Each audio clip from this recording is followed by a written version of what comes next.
Selamat siang saudara, saatnya kami memperbaharui informasi Anda di Kompas TV bersama saya Umi Nadra.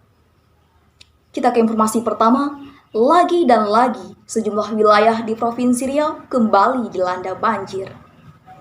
Hujan deras yang mengguyur Provinsi Riau dalam seminggu terakhir mengharuskan PLTA Kota Panjang untuk membuka 5 pintu PLTA, sehingga berdampak pada meluapnya air Sungai Kampar dan menyebabkan terjadinya banjir di sejumlah wilayah. Di Kabupaten Kampar, Provinsi Riau, ratusan rumah warga masih terendam banjir dengan ketinggian air terus meningkat setiap harinya. Meluapnya Sungai Kampar akibat hujan deras membuat permukiman warga terendam banjir. Ketinggian air bahkan mencapai 1 meter. Sementara itu, posko pengungsian dan dapur umum telah didirikan bagi korban terdampak banjir. Selain Kabupaten Kampar, banjir akibat tingginya curah hujan juga merendam 4 kabupaten lainnya.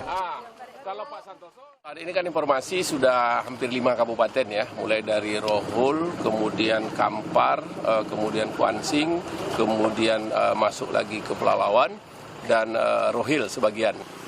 Demi menjaga keamanan rumah warga yang ditinggal mengungsi, Polres Kampar mengerahkan sejumlah personelnya ke permukiman yang terendam banjir. Patroli pun dilakukan Polres Kampar dengan menggunakan sebuah mobil penyelamat dan perahu karet. Tim Liputan Kompas TV.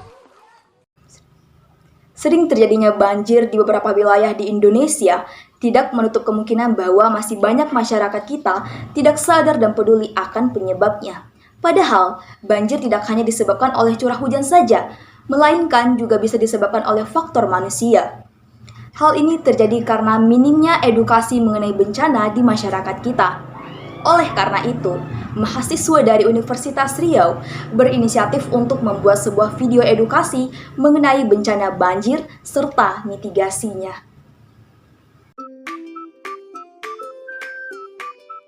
Assalamualaikum warahmatullahi wabarakatuh. Saya Ani Samukaroma dengan NIM 2005 111 647. Halo, saya Umi Nadra dengan NIM 2005 11 15 38.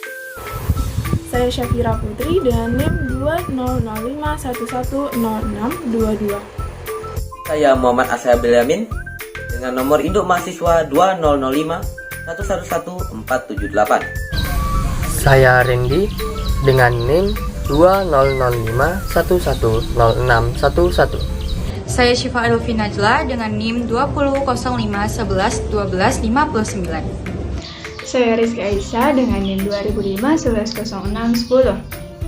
Saya Nadila Permasari dengan NIM 20 05 11 06 08. Banjir adalah peristiwa ketika air menggenangi suatu wilayah dalam jangka waktu tertentu yang biasanya disebabkan oleh curah hujan yang sangat tinggi sehingga dapat menimbulkan kerugian fisik, sosial, bahkan ekonomi. Mitigasi bencana adalah serangkaian upaya untuk mengurangi resiko bencana, baik melalui pembangunan fisik maupun penyadaran dan peningkatan kemampuan dalam menghadapi ancaman bencana.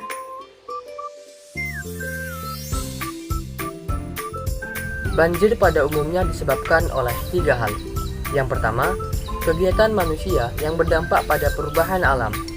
Yang kedua, peristiwa alam seperti curah hujan yang sangat tinggi, kenaikan permukaan air laut, dan sebagainya.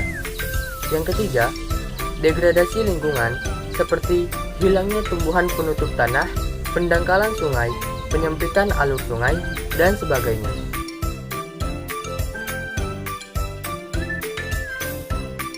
Dampak banjir sangat mengerikan.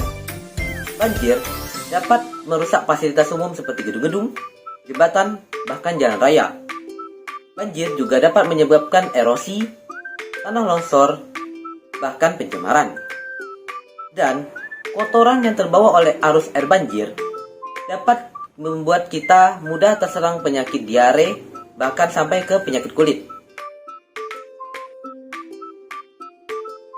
Adapun serangkaian tahap mitigasi bencana banjir yang terdiri dari: pertama, tahap sebelum banjir; yang kedua, tahap ketika banjir; dan yang ketiga, tahap setelah banjir.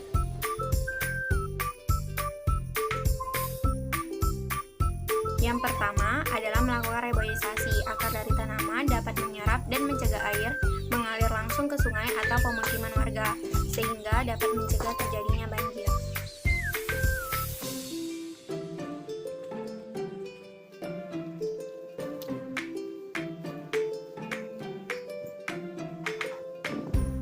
Kedua, membuang sampah pada tempatnya. Sampah akan terbawa arus sungai dan menyumbat aliran-aliran sungai yang kecil sehingga dapat menyebabkan banjir.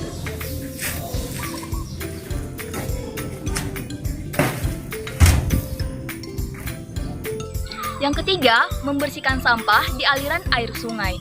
Membersihkan sampah dapat mencegah sampah yang terbawa arus air sungai, sehingga mencegah sampah menyumbat aliran air sungai yang dapat menyebabkan terjadinya banjir.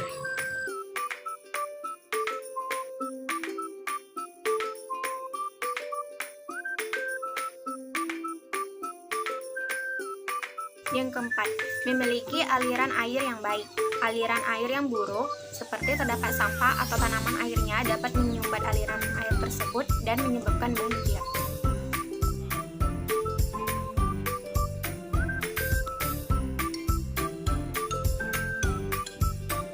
Yang kelima, tidak membangun pemukiman di daerah resapan air. Pemukiman serta sampah yang dibuang oleh penduduk setempat dapat menghambat aliran air sungai sehingga dapat menyebabkan terjadinya banjir.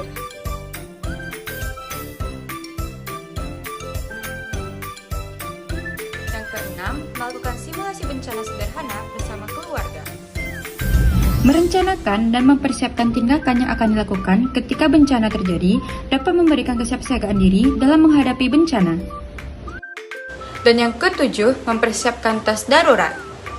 Siapkan tas darurat yang meliputi surat berharga, makanan instan, alat penerangan, perlengkapan mandi, uang tunai, obat-obatan, air mineral, dan pakaian.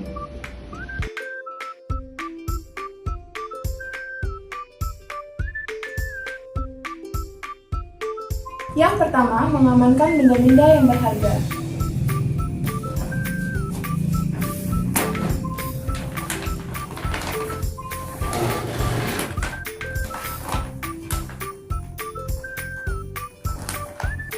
Yang kedua, segera matikan aliran listrik untuk menghindari bahaya tersengat aliran listrik.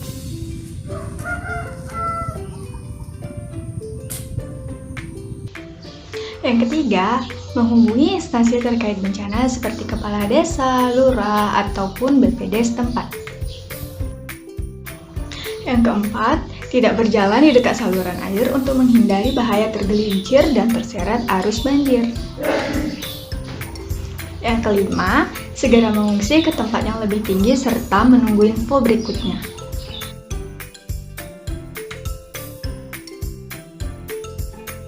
Yang pertama, secepatnya membersihkan rumah, terutama lantai yang berlumpur dengan antiseptik untuk membunuh kuman penyakit yang terjadi akibat banjir.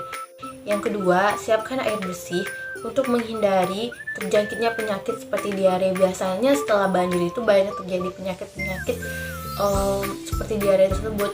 Dan yang ketiga, waspadalah. Kenapa? Karena kemungkinan banjir susulan akan terjadi kembali. Tumben acara TV bermanfaat. Biasanya ku menangis.